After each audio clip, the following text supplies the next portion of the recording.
Ma'am, प्रधानमंत्री जी की सैकड़ों बार थपथपाई गई मेज के बीच अंतरिम बजट पेश किया गया और बड़े बड़े दावे किए गए। देश ये कैसा बनाया आपने, लूट कर पैसा बनाया आपने, देखिए जलते दिए भी बुझ गए, अजब दीपक राग गाया आपने। मैम, पूरा सदन अमृत काल के बजट की चर्चा कर रहा है, मैं तो गरीबों की रोटी और दाल के बजट की चर्चा करूंगा। तुम्हारी फाइलों में गांव का मौसम गुलाबी है, मगर ये आंकड़े झूठे हैं, ये दावा किताबी है। मैं इस बजट को अमीरों का अमीरों के लिए पेश किया गया बजट कहूंगा। इसमें गरीबों के लिए कुछ है ही नहीं। नौकरी मांगने वाले नौजवानों पर लाठियां बरसाने वालों, आपने इस बजट में युवाओं को क्या दिया? आपने पुरानी पेंशन बहाली की मांग करने वालों को क्या दिया? सालों से अपने लिए छत तलाश रहे लोगों को आपने इस बजट में क्या दिया? कुछ नहीं।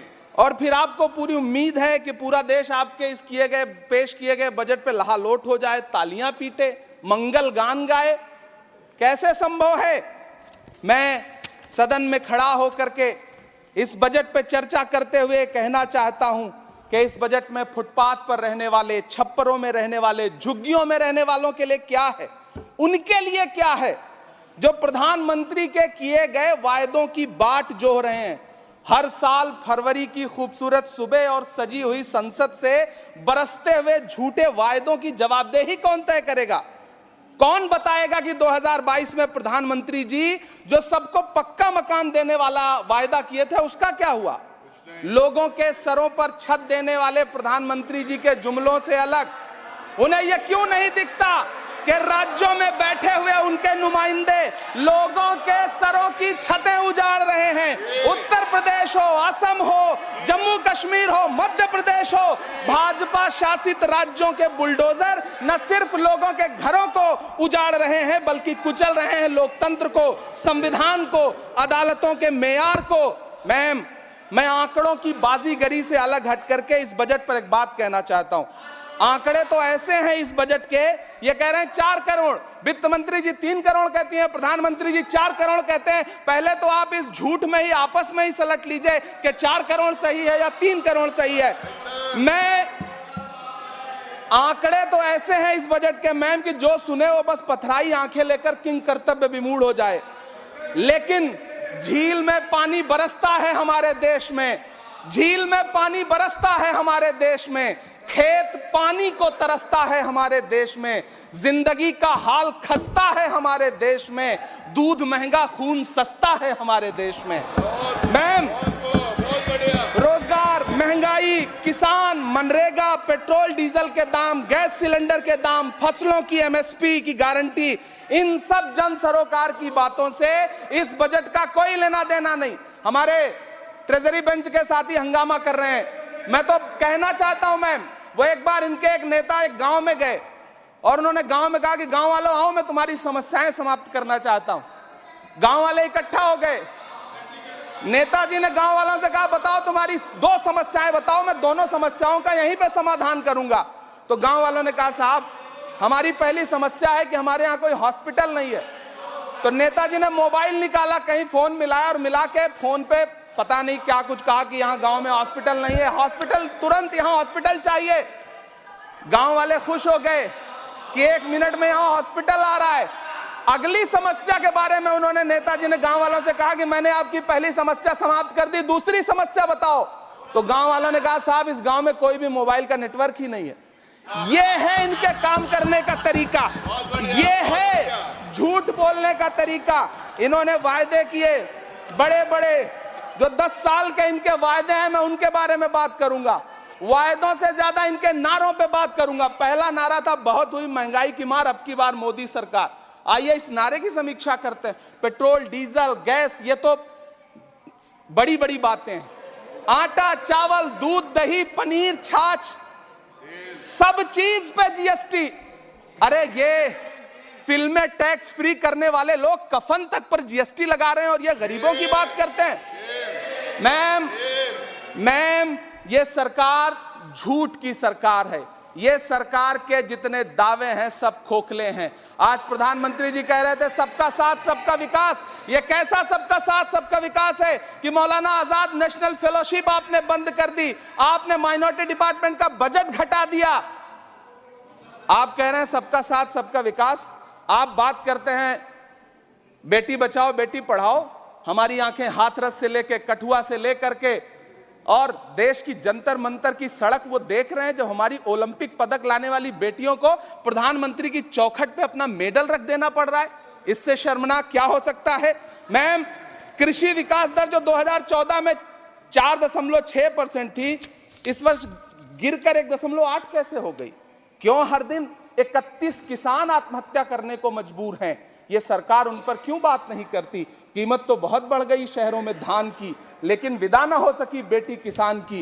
मौका मिला तो लोगों ने कुर्सी के वास्ते तस्वीर ही बिगाड़ दी हिंदुस्तान की, और आज बड़ी बड़ी बातें कर रहे हैं। मैं यहां पर आपसे खड़ा होकर के मैं अंत में इतना कहना चाह रहा हूं कि वित्त मंत्री जी ने बजट में ट्रेनों के डिब्बे को वंदे भारत कोच में बदलने का एक प्रस्ताव रखा अपने भाषण में।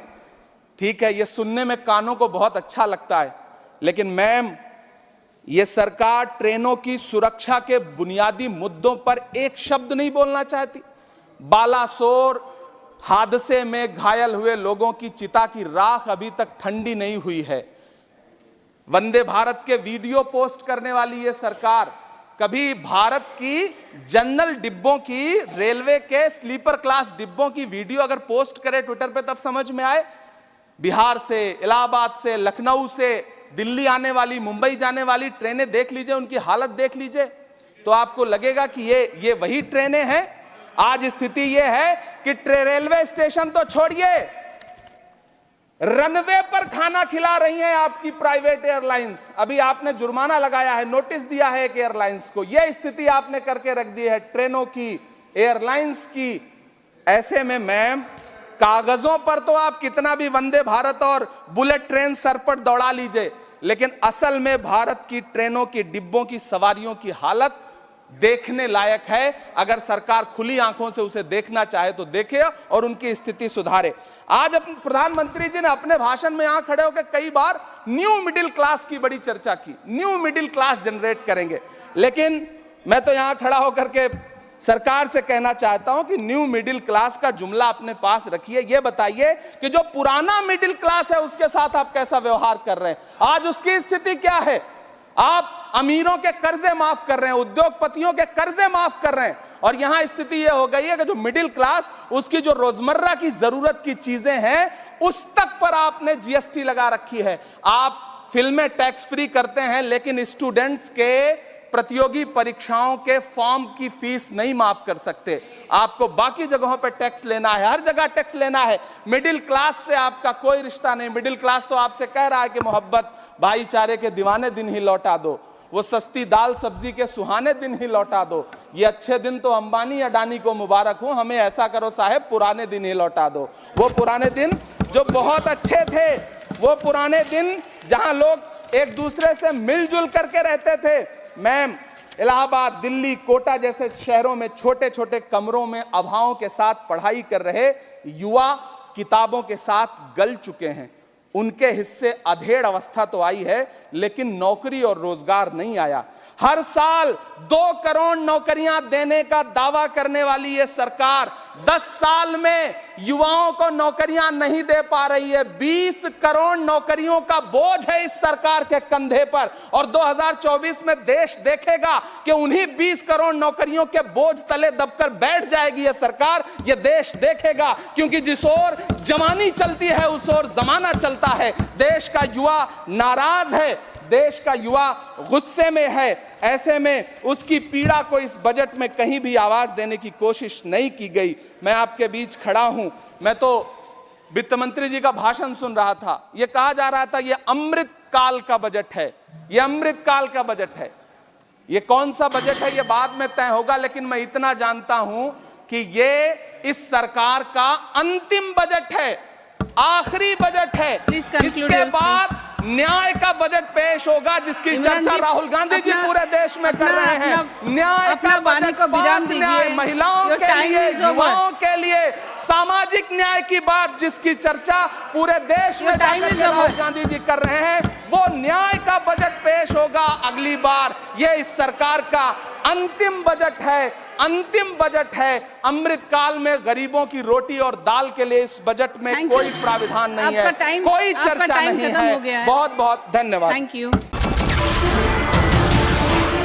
नमस्कार, मैं हूं मानक गुप्ता।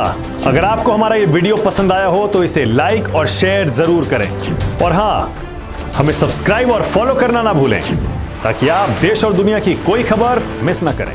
तो जुड़े रहिए हमारे साथ और देखते रहिए News 24।